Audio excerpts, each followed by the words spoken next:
Hello students, आज की video में मैं आपको एक्सप्लेन करूंगा that is characteristics of sound wave. Sound wave का क्या क्या कैरेक्टरिस्टिक्स है वो हम लोग आज की वीडियो लेक्चर नंबर 4 में पढ़ेंगे। ठीक है, हम लोग क्लास 9 साइंस का चैप्टर 12 कर रहे थे दैट इज साउंड।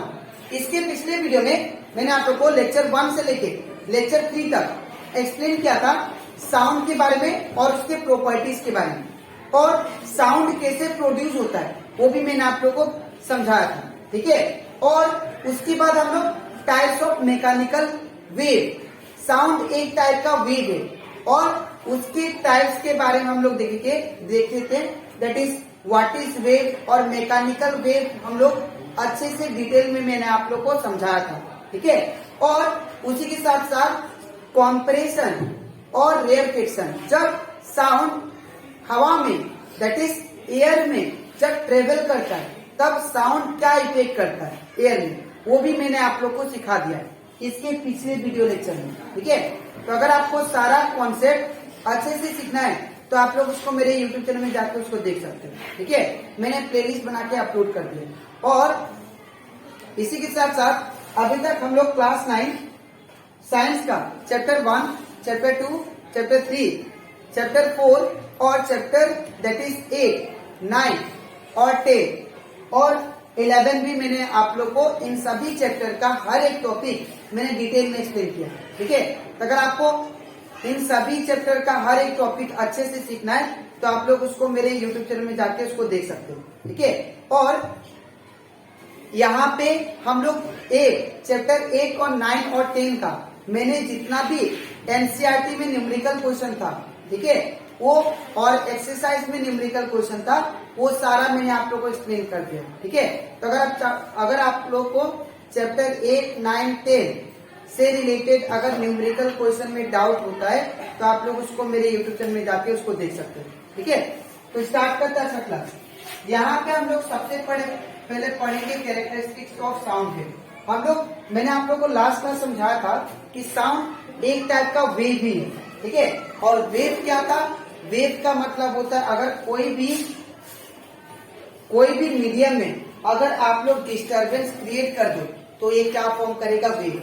जैसे कि एग्जांपल मैंने लास्ट क्लास बताया था वेव को समझाने के लिए दैट इज पोंड।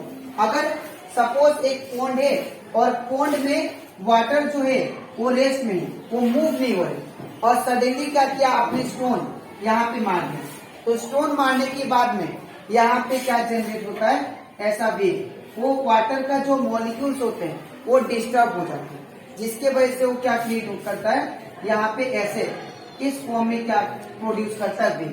ठीक है, तो अगर कोई भी चीज not even in water but also in air, अगर एयर में भी जब क्या हो, एयर को जब डिस्टर्ब कर देते हैं, ठीक है, एयर को डिस्टर्ब करते ही एयर में भी क्या होता है, वेव के फॉर्म में क्या होता है, साउंड ट्रेवल करता है। ठीक है, तो साउंड एक टाइप का वेव है, ये एक प्रॉपर्टी हो गया साउंड का। ठीक है, अब हम लोग यहाँ पे समझेंगे कि क्या क्या साउंड वेव का कैरेक्टरिस्टिक्स हो सकता है। ठीक है, क्या क्या कैरेक्टरिस्टिक्स हो सकता है हम लोग ये पढ़ेंगे। तो अगर साउंड एक टाइप का वेव है तो याद रखिएगा उसमें क्या होगा, फ्रीक्वेंसी होगी। ठीक है, फिर क्या होगा, एम्पलीट्यूड होगा, फिर क्या होगा, वेवलेंथ भी होगा, और टाइम पीरियड भी होगा, और स्पीड भी होगा। अगर इन साउंड वेव एक टाइप का बोल सकते हैं, साउंड वेव में ये 5 कैरेक्टरिस्टिक्स प्रेजेंट होते हैं, याद रखना। ठीक है, यहाँ पे साउंड वेव में फ्रीक्वेंसी होगा। अब फ्रीक्वेंसी का मतलब समझाता हूँ। ठीक है, उससे पहले आप लोग ये वेव का डायग्राम देख लो। ठीक है, जो भी चीज अप एंड डाउन चलता है उसको क्या बोलेंगे हम लोग, वेव। तो यहाँ पे देखिए सपोज ये वेव कुछ ऐसा चलता है, ऐसा। ठीक है, up and down, up and down, तो इसको हम लोग क्या बोलेंगे, वेव। ठीक है, तो यहाँ पे सपोज करते कि ये साउंड का क्या है, वेव है। ठीक है, ये साउंड का क्या बना है, वेव। अब यहाँ पे आपको कुछ इन सभी कैरेक्टरिस्टिक्स को यहाँ पे मैं आपको बताऊंगी। ठीक है, सबसे पहले बात करता हूँ एम्पलीट्यूड का। एम्पलीट्यूड हम लोग किसको बोलेंगे, तो यहाँ पे देखिए ये आपको जो मैक्सिमम जो अपर पोर्शन है, ये जो टॉप पोर्शन है, इसको हम लोग बोलते हैं क्रेस्ट। ठीक है, जो वेव का एकदम टॉप पोर्शन होता है उसको हम लोग क्या बोलते हैं, क्रेस्ट। और जो वेव का जो डाउन पोर्शन होता है उसको हम लोग बोलते हैं टोन। इसको हम लोग क्या बोलेंगे? क्रेस्ट। इसको हम लोग बोलते हैं थ्रोन। ठीक है। अब यहाँ पे जो एकदम पीक पोजीशन होता है वेव का, the peak position of the wave, और we can say the peak position of the sound wave is called amplitude. ये आपको पीक पोजीशन दिखाई दे रहा है। तो ये जो हुआ रेफरेंस पॉइंट से ये जो पीक पोजीशन हुआ, इसी को हम लोग क्या बोलते हैं? That is amplitude. एम्पलीट्यूड। तो अगर एग्जाम में आए तो आप लोग डायरेक्टली लिख सकते हो कि एम्पलीट्यूड किसको बोलते हैं? The peak position of the wave is called amplitude. ये वेव यहां से स्टार्ट हुआ, ठीक है, यहां से स्टार्ट होते होते होते होते इसका पीक पोजीशन यहाँ पे आते हैं, फिर गिरना स्टार्ट होता है। तो पीक पोजीशन कौन सा हुआ? ये होगा। तो जो पीक पोजीशन होता है वेव का, उसको हम लोग क्या बोलते हैं? एम्पलीट्यूड। ठीक है। फिर यहाँ पे नेक्स्ट है वेवलेंथ। तो वेवलेंथ किसको बोलेंगे? तो वेवलेंथ अगर आप लोग ध्यान से देखो, दो, दैट इज ये जो डिस्टेंस है दोनों वेव का, the distance between the two crest of wave is called wavelength. मतलब दो वेव का बीच का डिस्टेंस को हम लोग क्या बोलते हैं? वेवलेंथ। ठीक है। यहाँ पे आपको दिखाई दे रहा होगा ये और ये, ठीक है, ये वेव और ये वेव का दोनों का बीच का जो डिस्टेंस है ये बना, इसको हम लोग क्या बोलेंगे? वेवलेंथ। वेव, ठीक है। The distance between the two wave is called wavelength. ठीक है। तो आपका वेवलेंथ भी मैंने आप लोगों को एक्सप्लेन कर दिया। एम्पलीट्यूड क्या था? The peak position of the wave is called amplitude. ठीक है। तो यहाँ पे आप लोग शॉर्ट फॉर्म में लिख भी सकते हो। ठीक है। एम्पलीट्यूड क्या है? That is peak position of wave. Peak position of wave, उसको हम लोग क्या बोलते हैं? एम्पलीट्यूड। अच्छा, नेक्स्ट क्या है? और एक बात, एम्पलीट्यूड को हम लोग कैपिटल ए से रिप्रेजेंट करते हैं। ठीक है। एम्पलीट्यूड को हम लोग कैपिटल ए से रिप्रेजेंट करेंगे। और यहाँ पे मैंने क्या किया? वेवलेंथ को बताया। तो वेवलेंथ क्या है? वेवलेंथ है हमारा the distance between two wave. जो दो वेव का बीच में जो डिस्टेंस है उसको हम लोग क्या बोलेंगे? वेवलेंथ। ठीक है। तो यहाँ पे क्या होगा? Distance between two wave. The distance between two wave, उसको हम लोग क्या बोलेंगे? वेवलेंथ। और एक बात याद रखिएगा, वेवलेंथ को हम लोग डिनोट करते हैं लैम्डा से। ठीक है। क्या होगा? दैट इज लैम्डा से। ये ग्रीक लेटर बोल सकते सिंबल है, जो हम लोग क्या करते हैं? इसको हम लोग लैम्डा बोलते हैं। ठीक है। तो वेवलेंथ को लैम्डा से रिप्रेजेंट किया जाता है और एम्पलीट्यूड को ए से, कैपिटल ए से रिप्रेजेंट किया जाता है। ठीक है। अब हम लोग बात करेंगे टाइम पीरियड। टाइम पीरियड क्या होता है? तो टाइम पीरियड मतलब होता है एक कंप्लीट ऑसिलेशन करने में कितना टाइम लगा, उसको हम लोग क्या बोलते हैं? Time period. जैसे कि एग्जांपल, ये सपोज आप लोग पेंडुलम सोचो। ठीक है। अब ये पेंडुलम को मैं ऊपर लेके गया, आप लोग घड़ी में, ठीक है, क्लॉक में पेंडुलम देखे होंगे। ठीक है। वो पेंडुलम क्या होता है? आप लोग सपोज इसको ऊपर लेके गए, तो ऊपर लेके जाने के बाद जब इसको आप लोग छोड़ोगे, तो छोड़ने के बाद ये कहाँ जाएगा? ऐसे जाएगा, फिर वापस वहीं पे आ जाएगा, है ना। तो एक कंप्लीट ऑसिलेशन, इसको हम लोग क्या बोलते हैं? ऑसिलेशन। ये ऐसे ही ना, इसको हम लोग क्या बोलते हैं? ऑसिलेशन। ठीक है। Oscillation of pendulum. ठीक है। तो इन द सेम वे यहाँ पे अगर स्टार्ट करें, इसको छोड़ दो, तो छोड़ने के बाद ये वापस ऐसे किया, ऐसे जाने के बाद में फिर वापस ऐसे आ गया, तो इसको हम लोग क्या बोलेंगे? एक कंप्लीट ऑसिलेशन। ठीक है। एक वन कंप्लीट ऑसिलेशन करने में कितना टाइम ले रहा है, ठीक है, तो उसको हम लोग क्या बोलेंगे? Time period. ठीक है। कोई भी चीज एक कंप्लीट ऑसिलेशन करने में कितना, या पेंडुलम कितना टाइम ले रहा है एक कंप्लीट ऑसिलेशन करने में, उसको हम लोग क्या बोलेंगे? Time period. ये फिर से बता रहा हूं, ये हम लोग एक ऑसिलेशन कब बोलेंगे? जब ये यहां से स्टार्ट हुआ, यहां से स्टार्ट होने के बाद में ये इधर जाएगा, तो इसको एक ऑसिलेशन नहीं बोलेंगे। इधर जाने के बाद वापस यहीं पे आ जाए तब जाके एक ऑसिलेशन। तो ये यहां से जाके वापस वहीं तक आने में कितना टाइम लिया, उस चीज को हम लोग क्या बोलेंगे, टाइम पीरियड। ठीक है, तो the time taken to complete one oscillation is called time period. ठीक है, तो मैं यहाँ पे टाइम पीरियड भी बता देता हूं, टाइम पीरियड। ठीक है, यहां देखिएगा मैंने अभी समझाया पेंडुलम का। ठीक है, तो एक कंप्लीट ऑसिलेशन, जैसे कि मार्कर है, ये मार्कर को ऊपर लेके जाऊंगा, ये क्या होगा, छोड़ने के बाद ये ऐसे जाएगा, फिर वापस इधर आ जाएगा। तो एक कंप्लीट ऑसिलेशन करने में कितना टाइम लेता है ऑब्जेक्ट, उसको हम लोग क्या बोलते हैं, टाइम पीरियड। ठीक है, तो टाइम टेकन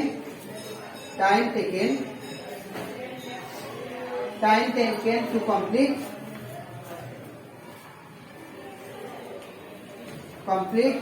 वन ऑसिलेशन।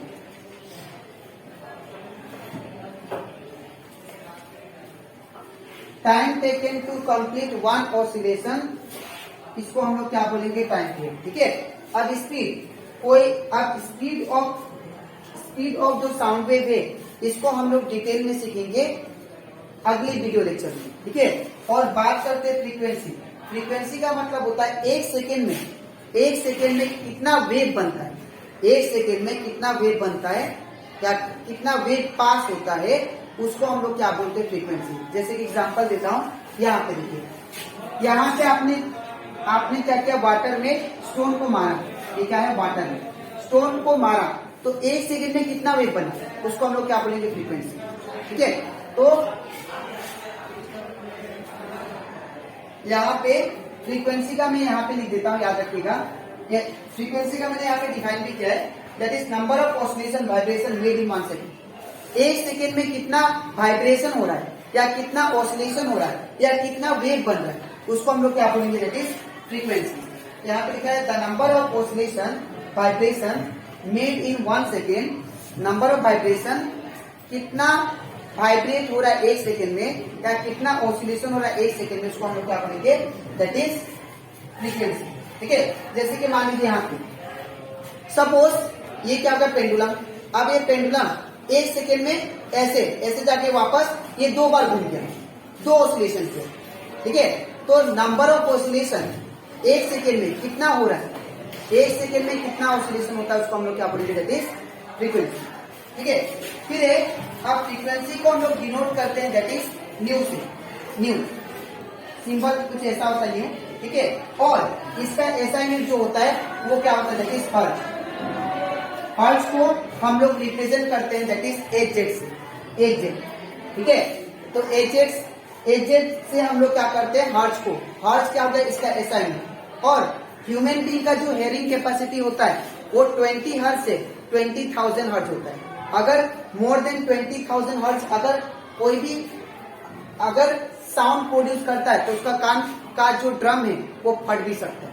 ठीक है, तो हम लोग का जो हियरिंग रेंज कैपेसिटी है वो कितना है, that is hearing, that is normal. ठीक है, नॉर्मल जो हियरिंग कैपेसिटी है, hearing range of human being वो होता है, दैट इज 20 हर्ट्ज, 20 हर्ट्ज से लेके दैट इज 20,000 हर्ट्ज। ठीक है, ये होता है फ्रीक्वेंसी का, दैट इज ह्यूमन का रेंज। ठीक है, अब यहाँ पे और एक चीज है, फ्रीक्वेंसी आपका पिच बताता है, फ्रीक्वेंसी आपका पिच बताएगी। ठीक है, और उसको बोलते हैं स्रिलनेस। अब स्रिलनेस मतलब यहाँ पे अगर कोई एडल्ट पर्सन बोलता है, ठीक है, चिल्लाता है, तो उसका आवाज दूर तक नहीं जाता है, लेकिन वही छोटा बच्चा रोता है तो क्या होता है, उसका दूर तक साउंड जाता है। ऐसा क्यों? बिकॉज यहाँ पे जो बेबी होता है, ठीक है, बेबी का जो स्रिलनेस होता है, जैसे कि एम्पलीट्यूड, वो क्या होता है, ज्यादा होता है। ठीक है, यहाँ पे एम्पलीट्यूड क्या होता है, मैक्सिमम। लेकिन जो हमारा एडल्ट पर्सन होते हैं, एडल्ट एडल्ट पर्सन, उसका जो एडल्ट पर्सन का जो